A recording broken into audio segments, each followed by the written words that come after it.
मतलब बहुत सारे गुड न्यूज है, बहुत सारे शॉकिंग अपडेट हैं। न्यू ईपीएफओ 3.0 पोर्टल पर कल से लेकर आज तक में बहुत सारा कुछ हुआ है। पेंशन क्लेम से रिलेटेड, ईपीएस पेंशन विड्रॉल से रिलेटेड जो इंपॉर्टेंट अपडेट हुआ है, और साथ ही साथ पासबुक और एक छोटा सा डेमो भी इस वीडियो में कवर करेंगे। सर्विस हिस्ट्री का पीडीएफ कैसे डाउनलोड करना है और डीलिंग का ऑप्शन कहां पर मिलेगा।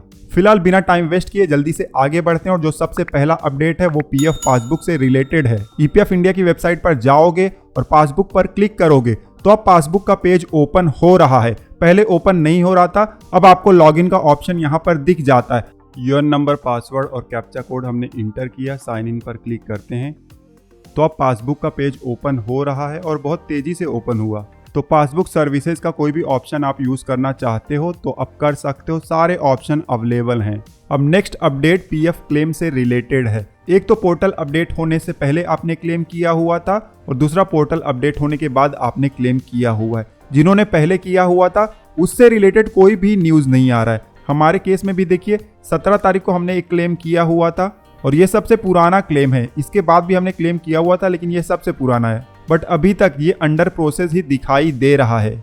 सेकेंड, हम बात करते हैं पोर्टल अपडेट होने के बाद अगर आपने क्लेम किया हुआ है तो गुड न्यूज आ रहा है। हमारे केस में तो देखिए हमने 4 तारीख को एक क्लेम किया हुआ था, वो अभी भी प्रोसेस में गया ही नहीं है, सिर्फ पोर्टल पर सबमिट हुआ है, इस तरीके से दिख रहा है। लेकिन गुड न्यूज ये है कि 9 तारीख को दोपहर के बाद से काफी सारे कमेंट आए हैं जिन्होंने दावा किया है कि उनका पीएफ क्लेम सेटल हो गया है और वो सारे के सारे पोर्टल अपडेट होने के बाद की डेट के हैं। अब कुछ लोगों ने तो मुझे इंस्टाग्राम पर डीएम भी किया हुआ है, तो एक स्क्रीन में आपको यहाँ पर दिखा दे रहा हूँ, लेकिन ध्यान देना है स्क्रीन सही है या गलत इसकी पुष्टि मैं नहीं कर सकता। अब अगर आपने क्लेम किया हुआ है तो कमेंट करके जरूर बताइएगा कि कब किया हुआ है, कौन सा फॉर्म भरा हुआ है और प्रोसेस हुआ या नहीं।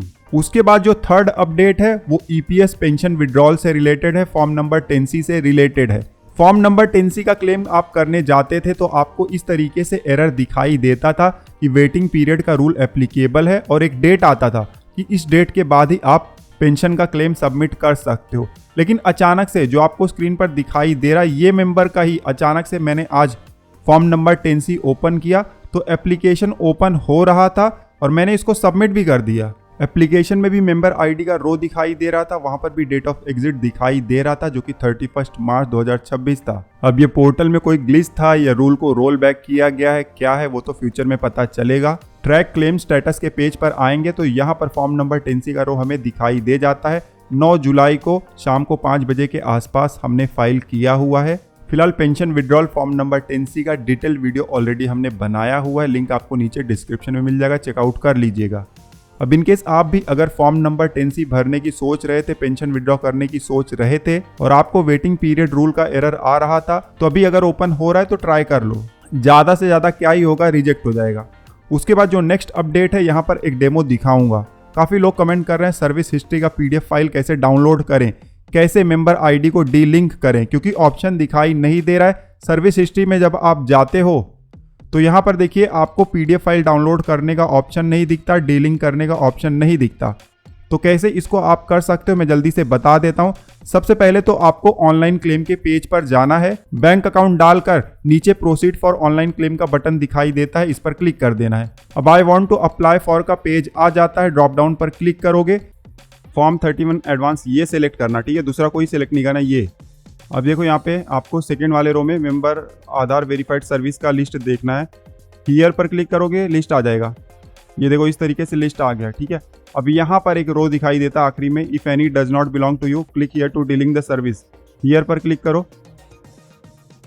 अब इस तरीके से पुराना वाला पेज आपको दिखाई दे जाता है, ठीक है। अब अगर आपको मेंबर आईडी को डी लिंक करना है तो भी इस पेज पर दिख जाता है, क्लिक करके डी लिंक कर सकते हो। अदरवाइज अगर आपको सर्विस हिस्ट्री का पीडीएफ फाइल डाउनलोड करना है तो उसका ऑप्शन भी आपको ऊपर दिख जाता है, क्लिक करके डाउनलोड कर सकते हो। अब इसको टेम्पररी अरेंजमेंट ही समझकर चलना, हो सकता है फ्यूचर में ईपीएफओ इन ऑप्शन को फिर से सर्विस हिस्ट्री के पेज पर लेकर आ जाए। तो इस वीडियो में हमने बहुत सारे इंपॉर्टेंट अपडेट के बारे में बात किया, एक छोटा सा डेमो भी हमने यहाँ पर आपको दिखाया हुआ है। कोई क्वेरी होगा तो आप नीचे कमेंट कर सकते हो। फिलहाल इस वीडियो में बस इतना ही, मिलते हैं आपसे अगले वीडियो में, तब तक आप हंसते रहो, मुस्कुराते रहो, धन्यवाद।